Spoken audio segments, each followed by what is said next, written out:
Bonjour à tous, aujourd'hui on parle de boules et de formes. Et si vous avez pensé à autre chose qu'à des plantes, c'est pas moi le problème, c'est vous. Je suis désolé, faut le dire. Non, je prépare cette intro depuis une semaine dans mon lit et tout, alors que je prépare jamais les vidéos. Je suis dégoûté, je l'ai raté, j'ai bégayé. Allez, c'est pas grave. Pourquoi boules et formes Je sais pas si vous avez suivi sur les 15 dernières années, mais il s'est passé un petit événement sur une plante appelée le buis. Le buis, c'était la plante la plus vendue en France, et presque en Europe d'ailleurs. Parce qu'en fait c'était ultra malléable pour faire des boules, pour tailler en forme un peu plus originale, en spirale et en choses comme ça. Ce qui s'est passé, c'est qu'il a eu coup sur coup deux désastres liés à l'espèce, c'est-à-dire la pyrale qui est le plus connu. La pyrale, c'est une chenille jaune et verte qui dévore tous les buis. Elle ne bouffe que du buis, mais elle fait pas semblant. Donc ça, c'était il y a une quinzaine d'années et ça a vraiment été le premier énorme coup d'arrêt sur les ventes de buis.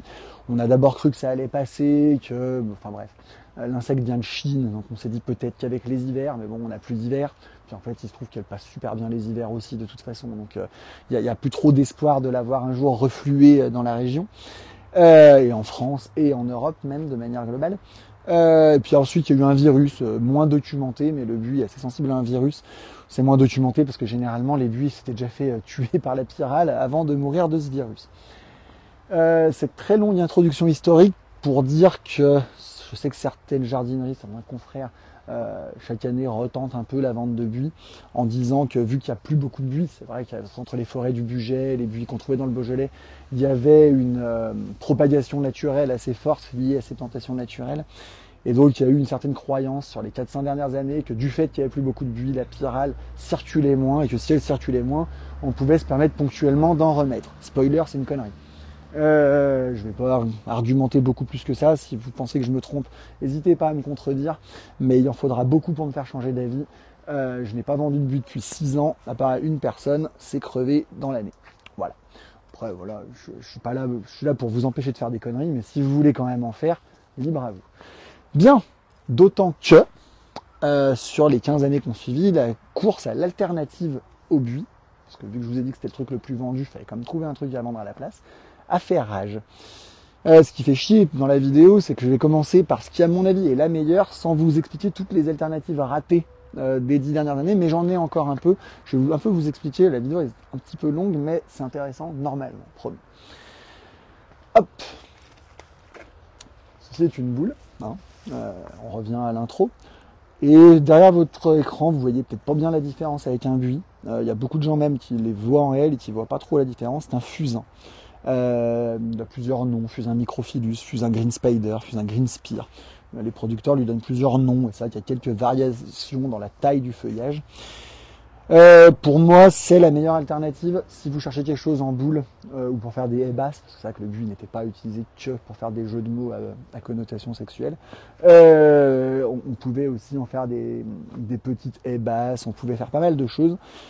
Le fusain partage toutes ces caractéristiques, une forte résistance au sec aussi, et donc une très très forte capacité à être taillé 3, 4, 5 fois dans l'année. Bon, c'est rarement nécessaire de le tailler autant.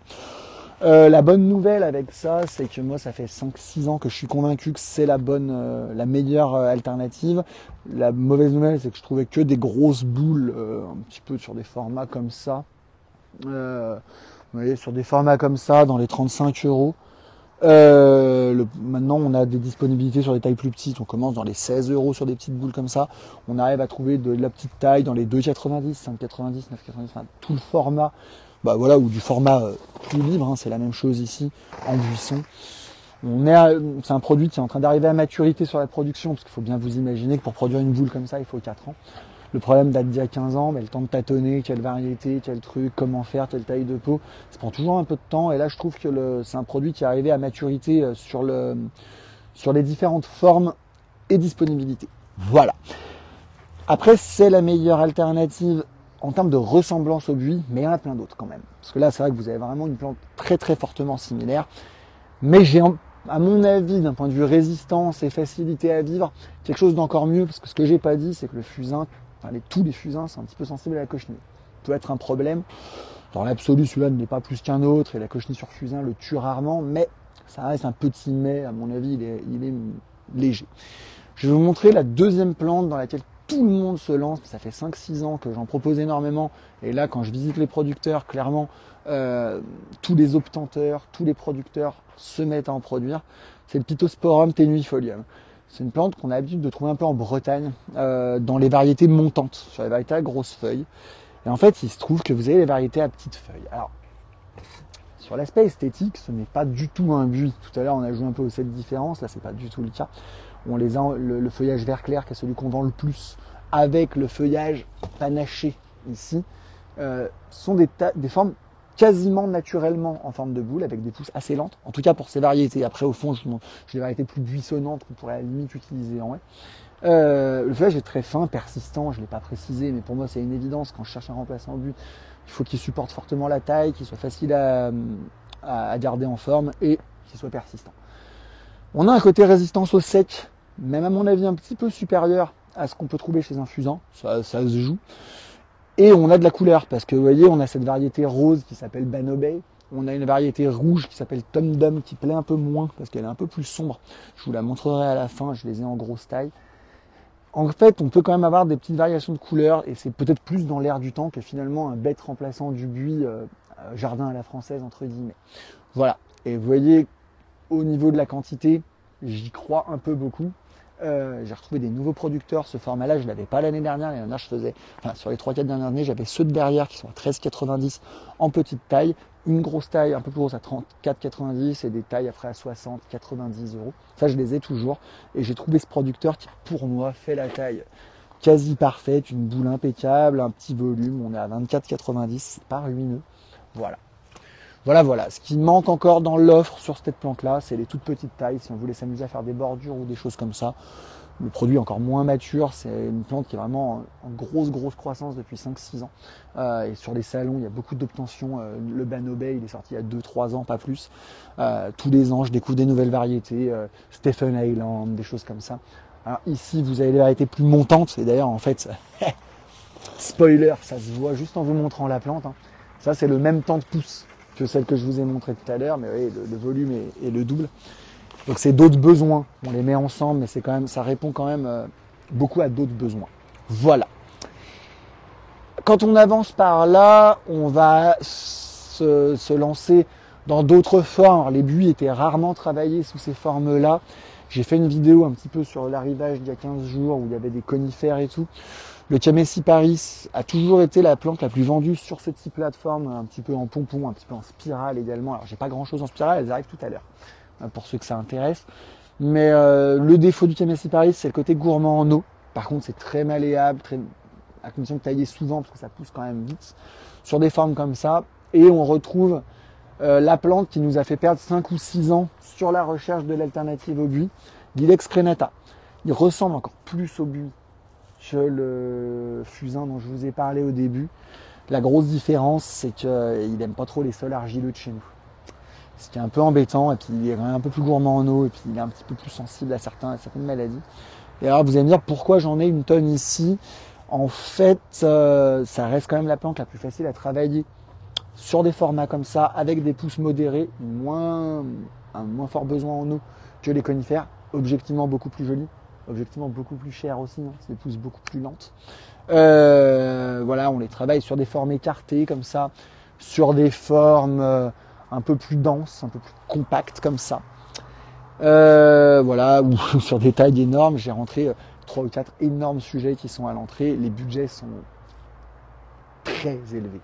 Enfin voilà, sur les grosses tailles. Là, j'ai des tailles dans les 300 euros. On commence quand même sur des budgets forts. Pour moi, c'est des jolies plantes à mettre dans des gros pots. Avec un super terreau et tout, un bon entretien, ou en pleine terre, mais vraiment avec un gros travail préparateur du sol, ça vous met en valeur de manière exceptionnelle des pots.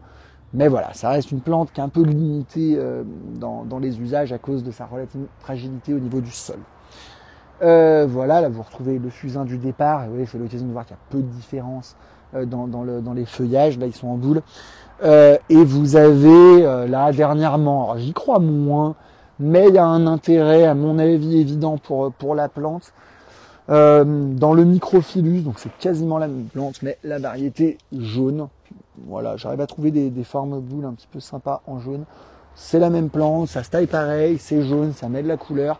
Vu qu'il y a quand même une vraie demande pour de la plante de couleur, pour les pittosporums, l'analyse c'est de se dire que ça peut trouver un public. Écoutez, c'est la première année que j'en fais dans ce format-là, vous me direz si ça a du sens.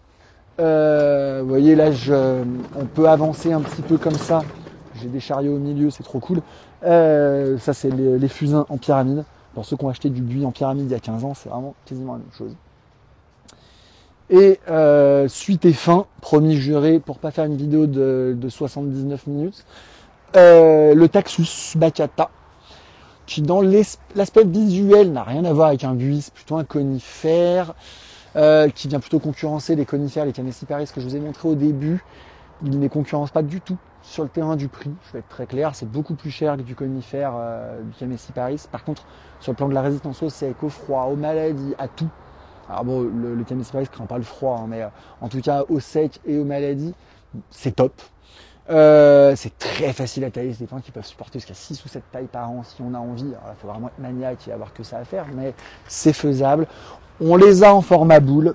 Bon, le défaut c'est que ça reste quand même coûteux par rapport aux fusains, parce qu'en fait plus on les taille, plus ils font d'entre-nœuds. Pour avoir une belle boule, il faut les retailler beaucoup plus que si on s'amusait à tailler un fusain. Voilà, même sur les formes un peu boule comme ça, ou sur les formes pompons derrière ici. On évite dans des budgets à 350, 450, 550 euros. C'est relativement cher. Et il a un autre défaut qui est vraiment pas anodin, notamment si vous avez des enfants ou des animaux, c'est que le fruit, alors le fruit normalement quand on le taille très régulièrement, il n'arrive pas à monter au fruit, mais le fruit rouge est extrêmement appétissant, mais c'est aussi la plante qui tue le plus de chevaux en France parce que la graine est hyper toxique. Du point de vue des enfants, le fruit est très mauvais, donc il n'y a pas vraiment de drame recensé sur la plante, n'empêche que ça reste quand même un arbre qui fait des fruits à forte toxicité et ça reste un frein. Voilà, après on peut toujours les enlever et les tailler, mais c'est une contrainte. Mais si vous m'avez suivi jusque là, merci. Oui, je vous les montre en petit ici. Voilà. Ça c'est le format 200, 250 euros. Voilà. Et là sur les formats plus. Voilà. Je vous ai pas parlé si. Ouais, non, faut encore me suivre un tout petit peu. Je suis désolé. Pour moi, une des meilleures idées pour avoir du taillé pompon, pas trop cher, très résistant au sec, c'était l'olivier. Là, on peut faire ce qu'on veut à un olivier, on peut le tailler comme on veut. Étonnamment, alors ceux-là, c'est des formes un petit peu particulières, je les ai en format dans les 150-190 euros sur des volumes similaires à ce que je viens de vous montrer à 300-400, donc c'est pas très cher. Mais en fait, bon, la plupart des gens cherchent plutôt des oliviers en volume et tout, ça ne marche pas. En tout cas pas sur ces 2-3 dernières années. Si vous avez envie de me faire mentir, n'hésitez pas parce que j'ai encore du stock. En termes d'entretien et de facilité de gestion, ça reste le top. Maintenant, c'est sûr qu'on s'imagine rarement l'olivier taillé en forme comme ça, on s'imagine plutôt en pièces majestueuses, pièces centrales, etc. Je peux comprendre. Là, je vais soupler et puis j'ai fini. Si vous avez des questions, vous n'hésitez surtout pas. La raison de cette vidéo, c'est que ces problématiques-là avaient un peu disparu, les formes, les côtés symétriques, le côté jardin à la française, c'était des problématiques qui disparaissaient depuis 10 ans avec la disparition du buis. Moi, je les vois réémerger progressivement dans mon questionnement, dans des maisons modernes qui veulent essayer d'éviter le méditerranéen à tout prix, ou des choses où on va faire de l'arrosage automatique, ou des choses comme ça, ou même des choses où on veut sortir un petit peu de ce qui se fait depuis 10 ans. Ça se faisait beaucoup il y a 20, beaucoup moins depuis 10. Donc, quand je crois qu'une tendance revient, je mets un peu le paquet, oui, j'en ai foutu de partout. Peut-être que je me trompe, vous me direz. Voilà, j'ai fini. Bonne journée.